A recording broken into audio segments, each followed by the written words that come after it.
Hello students, very good morning. कैसे हैं आप सभी का फिर से एक बार स्वागत है हमारी हिंदी की ऑनलाइन क्लासेस में। तो स्टूडेंट्स, आप जानते हैं हम पढ़ रहे थे गद्य खंड और गद्य खंड में हमारे दो चैप्टर जो हमारे सिलेबस में टर्म 2 के सिलेबस में हैं वो हमारे आ चुके हैं। हमने वो दोनों ही चैप्टर कंप्लीट कर लिए। आपको पता है कि कौन सा चैप्टर था हमारा? चैप्टर 12 लखनवी अंदाज और चैप्टर 13 मानवीय करुणा की दिव्य चमक। तो दोनों ही चैप्टर हम समाप्त कर चुके हैं। एक चैप्टर हमने लखनवी अंदाज क्लास में ही फिनिश कर दिया था हमारे ऑफलाइन क्लासेस में, और ऑनलाइन क्लासेस में हमारा मानवीय करुणा की दिव्य चमक फिनिश हो चुका है स्टूडेंट। तो आज हम काव्य खंड को स्टार्ट करेंगे और आप जानते हैं कि काव्य खंड में भी हमारी दो कविताएं आ रही हैं।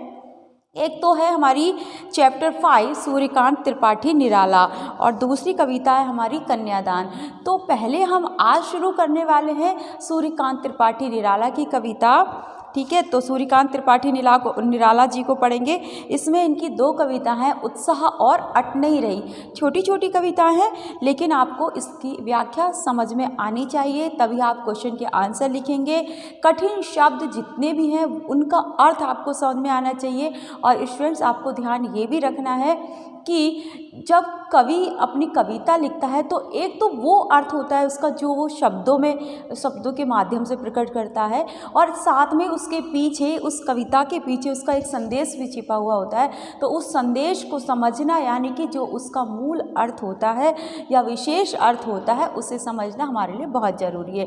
तो चलिए आप फटाफट से मैं आपको बताती जाऊंगी कि इम्पोर्टेंट क्या है क्लास में या फिर एग्ज़ाम में क्या क्या क्वेश्चन किस तरह के पूछे जाते हैं, ये मैं आपको बार बार बताती रहूँगी बीच में। तो इसलिए आप अपने पास हाइलाइटर रख लीजिए या फिर आपके पास पेंसिल होनी चाहिए जिससे आप जो भी पॉइंट है उसको नोट करें। और स्टूडेंट, ध्यान ये देना है कि इस कविता से बहुत क्वेश्चन आपसे ज़्यादातर पूछे जाते हैं और बहुत इस तरह के क्वेश्चन होते हैं कि आंसर मैंने आपको बताया, विशेष आंसर आपको लिखना होगा, इसलिए आपको ध्यान देना है। ठीक है, और जैसा कि मैं हमेशा बोलती हूँ कि आपको कवि के बारे में क्या क्या याद रखना है, मैंने आपको पॉइंट नोट कराए थे कि एक तो उनकी जन्म की तारीख या सन जो भी है वो याद रखनी है, मृत्यु का याद रखना है आपको कि उनकी मृत्यु कब हुई थी, और कुछ उनकी जो महत्वपूर्ण कृतियां हैं, जो प्रसिद्ध कृतियां हैं, रचनाएं हैं, उनको हमें याद रखना होता है।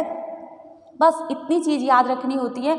और कभी कभी ऐसा भी होता है स्टूडेंट कि जिस तरह से हमने काव्य में पाठ पढ़ा था, राम लक्ष्मण परशुराम संवाद पाठ पढ़ा था, तो वह कहाँ से लिया गया, उनके किसके जो थे तुलसीदास, उनके किस ग्रंथ से लिया गया, तो रामचरितमानस से लिया गया।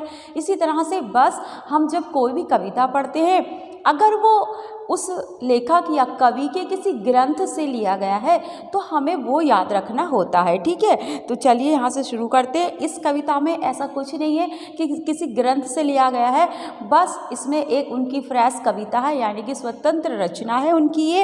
इनके बारे में हम पढ़ते हैं। तो सबसे पहले जानते हैं स्टूडेंट सूर्यकांत त्रिपाठी निराला जी के बारे में।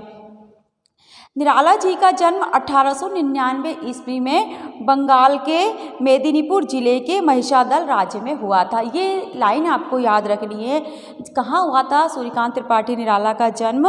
1899 ईस्वी में बंगाल के मेदिनीपुर जिले के महिषादल राज्य में।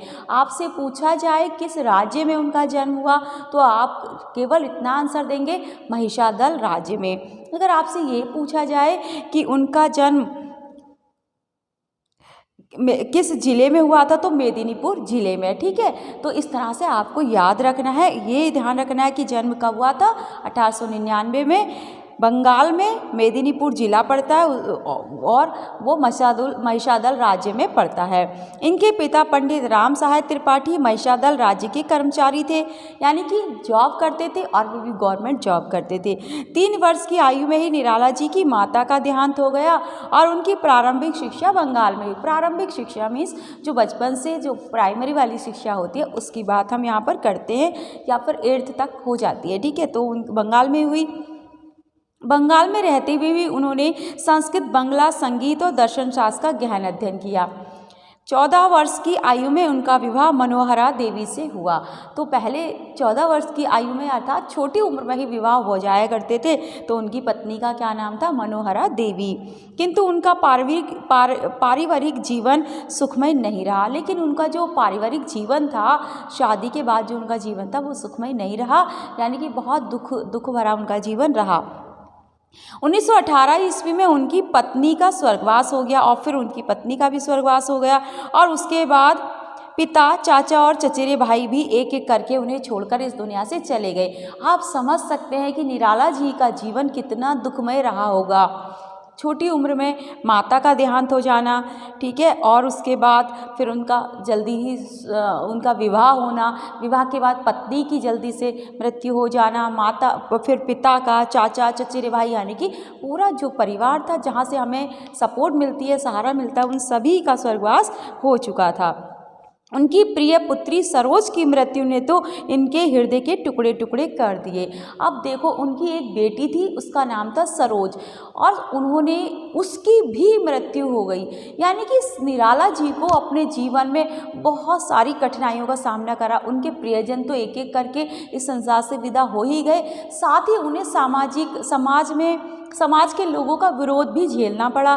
तो उनकी जो पुत्री थी सरोज, उसका भी देहांत हो गया। और जब उसकी मृत्यु हुई, सरोज की, उनकी बेटी की मृत्यु हुई, तो वो बहुत व्यथित हो गए, बहुत दुखी हो गए। और तब उन्होंने उसकी याद में, अपनी बेटी की याद में एक रचना लिखी थी, एक कविता लिखी थी पूरी। उसका नाम है सरोज स्मृति। ठीक है, तो सरोज स्मृति किसकी रचना है और उन्होंने क्यों लिखी थी? सरोज स्मृति निराला जी की रचना है। और उन्होंने क्यों लिखी? अपनी प्रिय पुत्री की मृत्यु के उपरांत उसकी याद में उन्होंने वो कविता लिखी।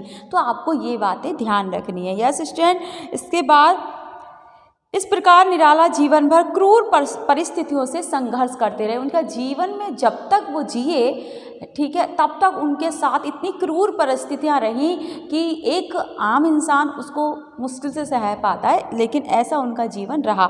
संघर्ष करते रहे वो अपनी इन परिस्थितियों से, और फिर भी उनको जीवित रहना पड़ा, क्योंकि हर स्थिति में, हर परिस्थिति में हमें जीवित रहना ही पड़ता है। एक मनुष्य को जीवित रहना पड़ता है, परिस्थितियाँ चाहे कितनी भी कठिन क्यों ना हो।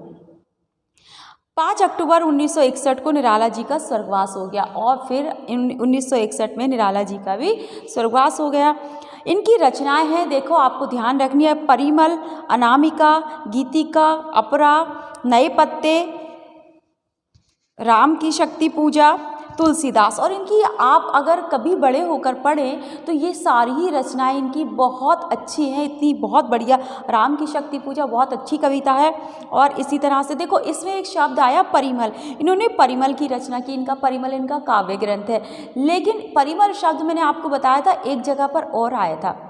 कहाँ आया था? जो हमने पाठ पढ़ा था, मानवी करुणा की दिव्य चमक गद्य में हमने पाठ पढ़ा था, तो उसमें भी परिमल शब्द आया था। वहाँ परिमल एक संस्था थी, ठीक है, मैंने आपको बताया था कि परिमल जो नाम है वो आगे एक बार और रिपीट होने वाला है।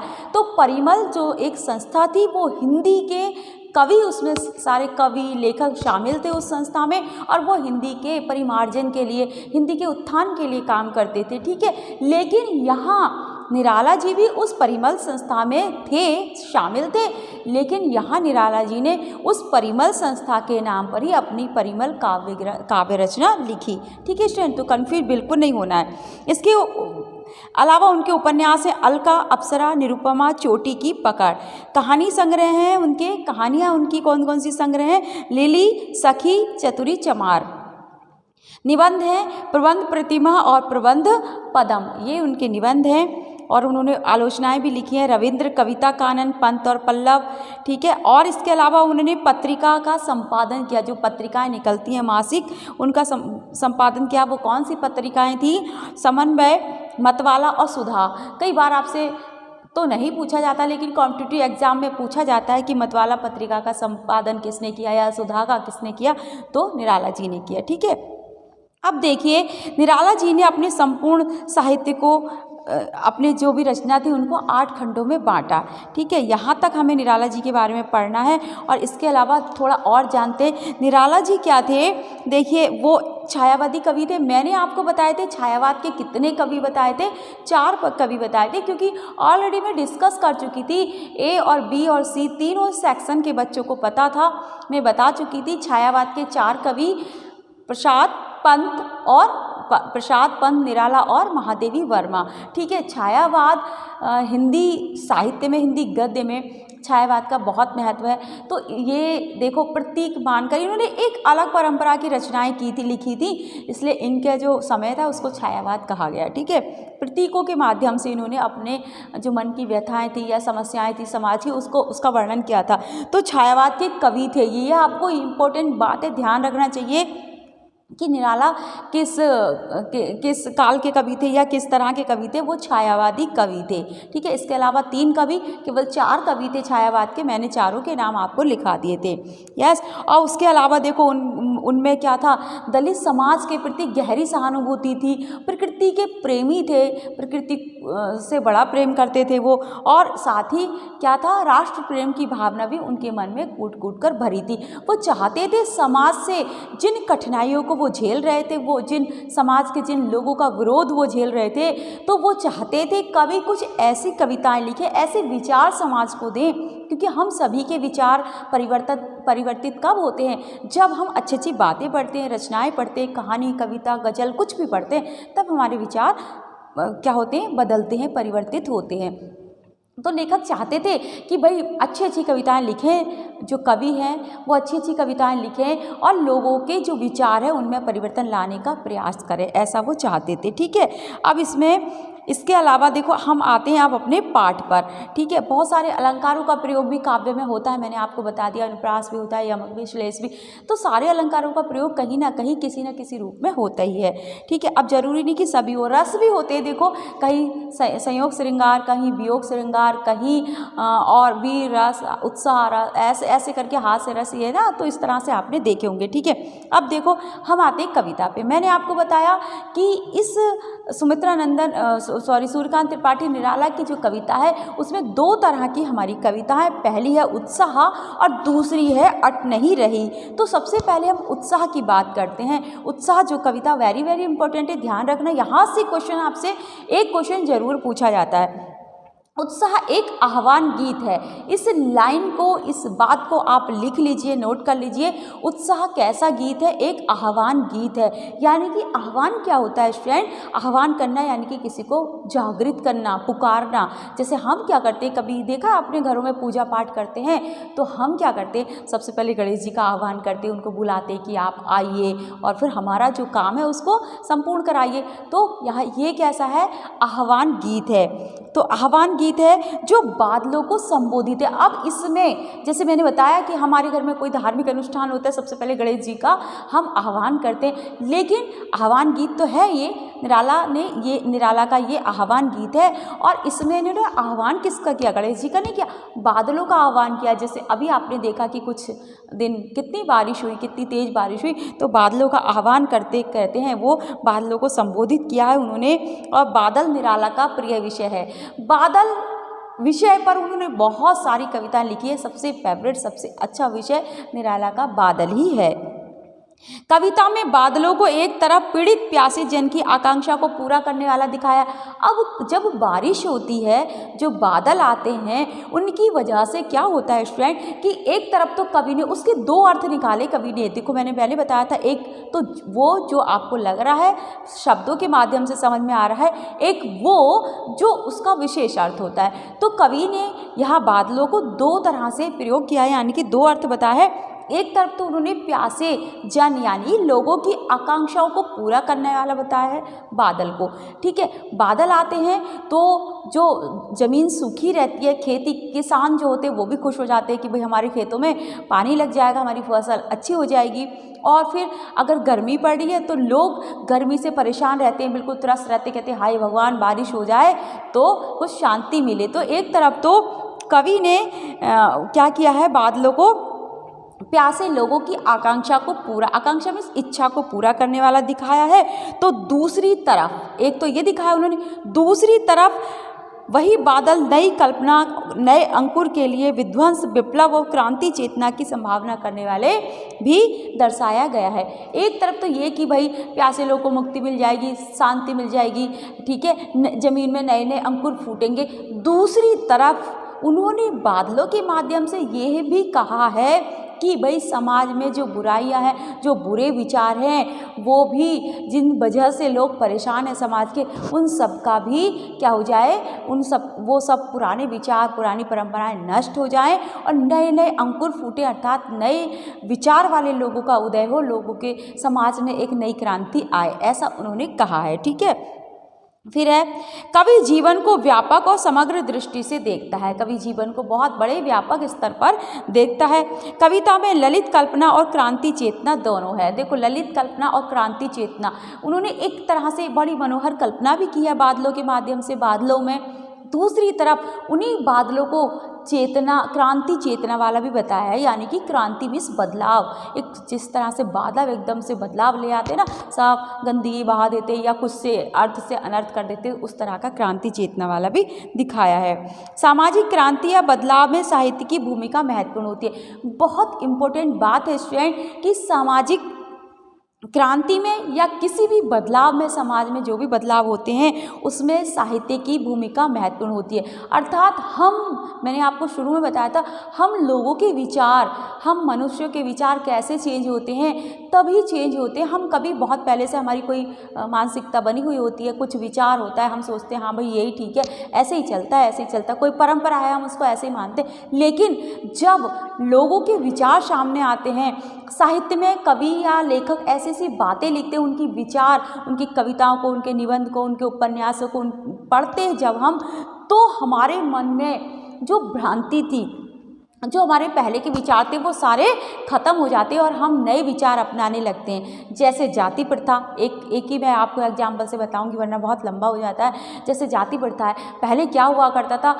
जो निम्न कास्ट के लोग हुआ करते थे उनको बड़ी हे दृष्टि से देखा जाता था, निम्न दृष्टि से उनका बहुत शोषण होता था। लेकिन अब ऐसा नहीं है। ये सब क्यों हुआ? मुंशी प्रेमचंद जैसे बहुत बड़े जो राइटर हुए हैं, उन्होंने अपने विचारों से समाज को क्या किया, समाज की विचारधारा को बदलने में अपना योगदान दिया। उन्होंने ऐसी ऐसी रचनाएं लिखी, यानी कि हम किसी साहित्य को पढ़ते, चाहे हम न्यूज़पेपर में पढ़े, कहीं कविता पढ़े, कहानी पढ़े, उनके माध्यम से हमारे विचार पहले की तरह नहीं रहते, हम डेवलप होते रहते हैं ना, तो प्रोग्रेस करते रहते। जैसे कहते हैं मॉडर्न ज़माना है ना, कैसे हुआ मॉडर्न ज़माना? ऐसे ही तो हुआ। लोगों के विचार हमने पढ़े नए नए, और अपने पुराने विचारों और परंपराओं को हमने कहा भाई ये किसी काम के नहीं है, हम उनको छोड़ते गए, नए नए विचार अपनाते गए। तो साहित्य की बहुत भूमिका होती है इस बारे में। निराला इसे नवजीवन और नूतन कविता के संदर्भ में लिखते हैं। अब ये जो समाज में बदलाव होता है ना, उसको निराला नवजीवन की कविता के में और नूतन कविता के बारे में, कि नई कविता ऐसे करते थे, नई कविता। अरे भाई, लोगों के नए विचार, लोगों में नया उत्साह आया, नई उमंग आई, नए विचार उन्होंने अपना लिए, ठीक है, तो नया जीवन हो गया उनका, इसलिए वो नई नई कविता उनको उन्होंने नाम दे दिया। ठीक है, कविता के संदर्भ में लिखते हैं, कवि अपनी रचनाओं में बिजली जैसी चमक और कड़क भरकर संघर्ष का स्वर मुखरित करते हैं। अब कहते हैं बिजली जैसी, कवि अपनी रचनाओं में बिजली की तरह चमक और कड़क भरकर संघर्ष का स्वर मुखरित करते। कहते संघर्ष करो और इस तरह से करो, जिस तरह से बादल गरजता है, जिस तरह से बिजली कड़कती है, उस तरह से आप संघर्ष करो इस समाज को बदलने के लिए, ऐसा कवि का कहना है। ठीक है, कविता पर हम आते हैं। पहली कविता हमारी इसमें है उत्साह, दूसरी अट नहीं रही, उसके बारे में हम बाद में बात करेंगे। पहली कविता देखो, बादलो गरजो घेर घेर घोर गगन धाराधर ओ। बादल गरजो, क्या कहा कवि ने? देखो यहाँ पे एक आप चिन्ह लगाया है ना, इसमें आदि बोधक एक्सक्लेमेटरी लगाया ना चिन्ह, इसका मतलब वो पुकार रहे हैं, बादलों को संबोधित कर रहे हैं। बादल गरजो घेर घेर घोर गगन धाराधर ओ, ललित ललित काले घुंघराले, बाल कल्पना कैसे पाले, विद्युत छवि उर में कवि नवजीवन वाले, वज्र छिपा नूतन कविता फिर भर दो बादल गरजो। विकल विकल उन मन थे उन्मन, विश्व के निदाघ के सकल जन, आए अज्ञात दिशा से अनंत के घन, तप्त धरा जल से फिर शीतल कर दो बादल गरजो, बादल गरजो। तो आपने देखा कि किस तरह से कवि कहते हैं कि बादलों गरजो गरजो और ज़ोर से गरजो। ठीक है, यहाँ पर बादल क्या कहते हैं, बादलों से गरजने के लिए कहते हैं कि हे बादलों बहुत ज़ोर से क्या करो, गरजो। बादलों को संबोधित कर रहे हैं, ध्यान रखना कवि किसको संबोधित कर रहे हैं, बादलों को संबोधित कर रहे हैं और कहते हैं कि हे बादलों गरजो। फिर से कहते हैं और ज़ोर से गरजो, और ज़ोर से गरजो तुम। और फिर क्या कहते हैं कि देखिए, घेर घेर घोर गगन धाराधर ओ, और घिर घिर कर बहुत घने बादल बन जाओ और घिर घिर कर इस आसमान को चारों तरफ से घेर लो।